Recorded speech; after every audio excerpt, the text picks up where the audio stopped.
10 मई current affairs class में आप सभी का स्वागत है। तो चर्चा करते हैं डेली की तरह पहले प्रश्न से। आज आपको दिया हुआ है, कौन सा संस्थान भारत में आवधिक श्रम बल सर्वेक्षण PLFS के परिणाम जारी करता है? तो इसका राइट आंसर आपको हो जाता है राष्ट्रीय सांख्यिकी कार्यालय के द्वारा। राष्ट्रीय सांख्यिकी कार्यालय के द्वारा।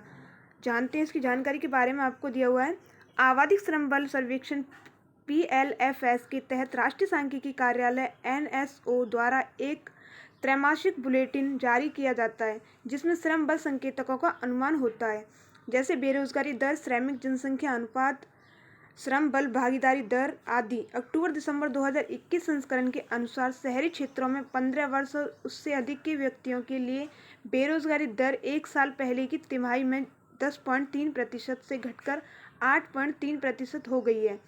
जुलाई-सितंबर 2021 में शहरी इलाकों में यह 9.8% थी। जानते हैं अगले प्रश्न के बारे में। अगला प्रश्न आपको दिया हुआ है, भारत नॉर्डिक शिखर सम्मेलन 2022 का आयोजन किस देश की राजधानी कोपेनहेगन में किया गया है? तो राइट आंसर आपको हो जाता है डेनमार्क। याद रखना, डेनमार्क की राजधानी कोपेनहेगन, जिसमें भारत नॉर्डिक शिखर सम्मेलन 2022 का आयोजन किया गया है। जानते हैं इसकी जानकारी के बारे में। आपको दिया हुआ है, भारत नॉर्डिक शिखर सम्मेलन 2022 का आयोजन हाल ही में डेनमार्क की राजधानी कोपेनहेगन में किया गया है, जिसमें नॉर्डिक देशों ने UNSC में भारत की स्थायी सदस्यता के लिए अपना समर्थन दोहराया। देश के नेताओं ने जलवायु परिवर्तन से लड़ने और उससे निपटने के लिए मिलकर काम करने पर सहमति व्यक्त की है। जानते हैं अगले प्रश्न के बारे में। अगला प्रश्न आपको दिया हुआ है, किस कंपनी ने भारत का पहला क्षेत्रीय rapid transit system RRTS design किया है? तो राइट आंसर आपको हो जाता है एल्स्टॉम। थर्ड ऑप्शन आपका करेक्ट हो जाएगा, एल्स्टॉम। याद रखना, पहला क्षेत्रीय रैपिड ट्रांजिट सिस्टम है एल्स्टॉम। जानते इससे रिलेटेड जानकारी के बारे में। आपको दिया हुआ है, दिल्ली और मेरठ के बीच भारत का पहला क्षेत्रीय rapid transit system RRTS Hyderabad में वैश्विक गतिशीलता प्रदाता एल्स्टॉम द्वारा डिजाइन किया जा रहा है और गुजरात के सावली में निर्मित किया गया है। सिस्टम का पहला ट्रांजिट दिल्ली गाजियाबाद मेरठ RRTS चरण 1 के लिए राष्ट्रीय राजधानी क्षेत्र परिवहन निगम को सौंपा गया है।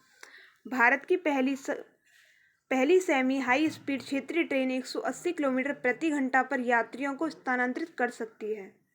जानते हैं अगले प्रश्न के बारे में। अगला प्रश्न आपको दिया हुआ है, समाचार प्रकाशकों पर बड़ी तकनीकी कंपनियों के अधिकार को रोकने के लिए किस देश ने डिजिटल मार्केट यूनिट DMU की स्थापना की है? तो राइट आंसर आपको हो जाता है UK। तीसरा ऑप्शन आपका राइट आंसर हो जाएगा UK के द्वारा। बढ़ते हैं आगे। आगे आपको दिया हुआ है, UK ने हाल ही में गूगल और फेसबुक जैसी बड़ी टेक कंपनियों के लिए कुछ प्रतियोगी नियम जारी किए हैं जो गायब हैं, जो देश से भारी जुर्माना को आकर्षित करेंगे। समाचार प्रकाशकों पर बड़ी तकनीकी कंपनियों के अधिकार पर अंकुश लगाने के लिए UK ने डिजिटल मार्केट यूनिट DMU की स्थापना की। यह घोषणा की गई थी कि DMU को कुछ फर्मों को हिंसक प्रथाओं को रोकने के लिए शक्तियां दी जाएंगी। नियामक के पास कंपनियों को उनके वैश्विक कारोबार का 10% तक जुर्माना लगाने की शक्ति होगी यदि वे अनुपालन करने में विफल रहते हैं।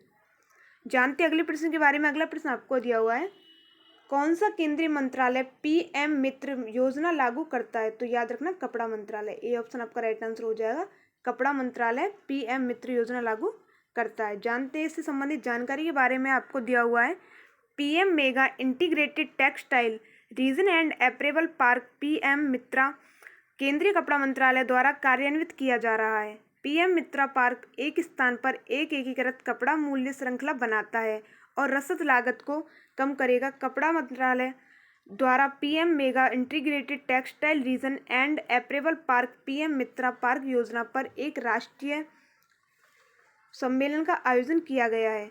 13 राज्य सरकारों ने अपने अपने राज्यों में PM मित्र पार्क स्थापित करने की योजना प्रस्तुत की है।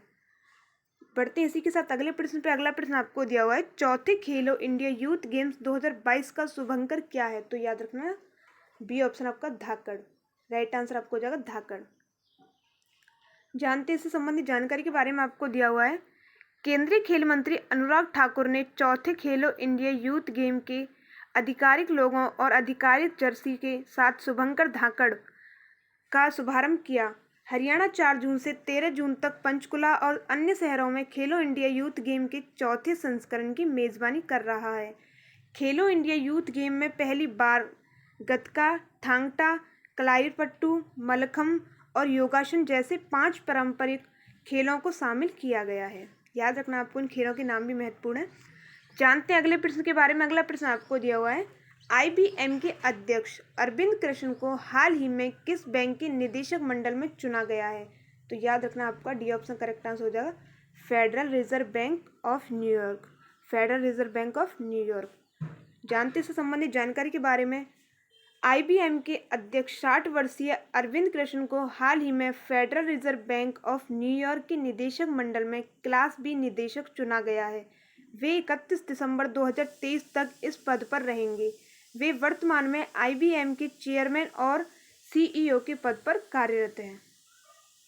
जानते हैं अगले प्रश्न के बारे में। इसी के साथ अगला प्रश्न आपको दिया हुआ है, निम्न में से किस राज्य सरकार ने नेथना बीमा योजना के तहत बीमा कवरेज के विस्तार की घोषणा की है? तो राइट आंसर आपको हो जाता है तेलंगाना सरकार। डी ऑप्शन, तेलंगाना सरकार के द्वारा नेथना बीमा योजना के तहत बीमा कवरेज के विस्तार की घोषणा की गई है। जानते हैं इससे संबंधित जानकारी के बारे में। आपको दिया हुआ है, तेलंगाना सरकार ने हाल ही में नेथना बीमा योजना के तहत हथकरघा और बिजली करघा बुनकरों के लिए बीमा कवरेज के विस्तार की घोषणा की है, जिसके तहत इन बुनकरों के लिए 5 लाख रुपए का बीमा कवरेज बढ़ाने के आदेश जारी किए गए हैं। इस वर्ष योजना को लागू करने के लिए 29 करोड़ रुपए से अधिक मंजूर किए गए हैं। जानते हैं इसी के साथ अगले प्रश्न के बारे में। अगला प्रश्न आपको दिया हुआ है, वेंकटरमणी सुमंत्रन को हाल ही में किस एयरलाइन बोर्ड का अध्यक्ष नामित किया गया है? तो राइट आंसर आपको हो जाता है डी ऑप्शन की इंडिगो बोर्ड का। नाम आपको याद रखना है, वेंकटरमणी सुमंत्रन को इंडिगो बोर्ड का। जानते हैं इससे संबंधित जानकारी के बारे में। कॉरपोरेट नेता, टेक्नोक्रेट और शिक्षाविद वेंकटरमणी सुमंत्रन को हाल ही में इंडिगो बोर्ड का अध्यक्ष नामित किया गया है। वे वर्तमान में रणनीतिक सलाहकार फर्म सेलेरिस टेक्नोलॉजी के प्रबंध निदेशक और अध्यक्ष हैं। उनकी अंतर्राष्ट्रीय बाजारों की समझ से एयरलाइन को फायदा होगा। जानते हैं इसी के साथ अगले प्रश्न के बारे में। अगला आपको दिया हुआ है, ये आपकी टॉप न्यूज़ हो जाती है जिनके विषय के बारे में। पहला आप न्यूज़ दी हुई है, विषय आपका कला और संस्कृति से संबंधित। हरियाणा की राखीगढ़ी में 3 टीलों पर खुदाई की जा रही है। भारतीय पुरातत्व सर्वेक्षण के संयुक्त महानिदेशक डॉक्टर संजय कुमार मंजुल ने कहा कि पुरातत्व स्थल पर 7 टीलें हैं। उन्होंने कहा कि टीला 1, टीला 3 और टीला 7 पर खुदाई की जा रही है। 2 माह पहले टीला 7 में 2 महिलाओं के कंकाल खोजे गए थे। कंकालों को बड़ी मात्रा में मिट्टी के बर्तनों और आभूषणों जैसे जैस्पर, एगेट, विड्स और सेल चूड़ियों के साथ दफनाया गया था। अधिकारियों को एक कंकाल के साथ दफन एक प्रतीकात्मक छोटा तांबे का दर्पण मिला। उन्हें साइट पर जानवरों की हड्डियां भी मिली। ASSI ने टीला 7 को RGR 7 नाम दिया।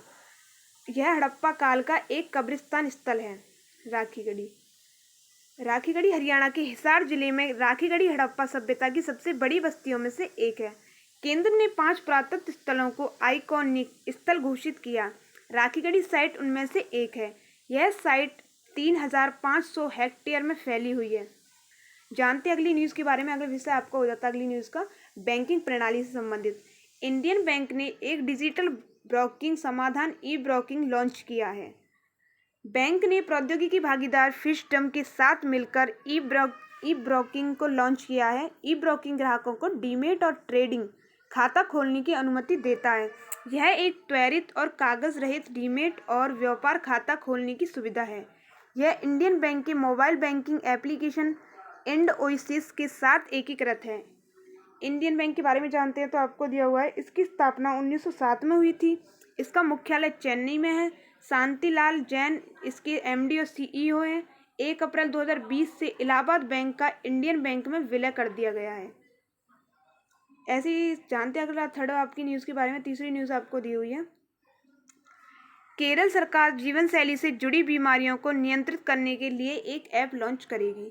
केरल सरकार सैली नाम से, आपको ऐप का नाम भी याद रखना, सैली नाम से एक ऐप लॉन्च करेगी, जिसका उद्देश्य राज्य में लोगों के बीच जीवन शैली की बीमारियों का निदान और नियंत्रण करना है। ऐप को नव केरल फर्म योजना के तहत शुरू की गई जनसंख्या आधारित स्क्रीनिंग परियोजना के हिस्से के रूप में स्थापित किया गया है। ऐप मधुमेह, उच्च रक्तचाप, हृदय रोग, फेफड़ों की बीमारियों के साथ साथ जीवन शैली से संबंधित अन्य बीमारियों और कैंसर जैसी बीमारियों के बारे में जानकारी एकत्र करेगा। एकत्र की गई जानकारी के आधार पर व्यक्तियों के स्वास्थ्य की स्थिति का मूल्यांकन किया जाएगा और 4 से ऊपर के स्कोर वाले लोगों को जीवन शैली की बीमारियों की जांच के लिए निकटतम स्वास्थ्य केंद्र में जाने के लिए कहा जाएगा। विषय आपको दिया हुआ पुस्तक और लेखक से संबंधित।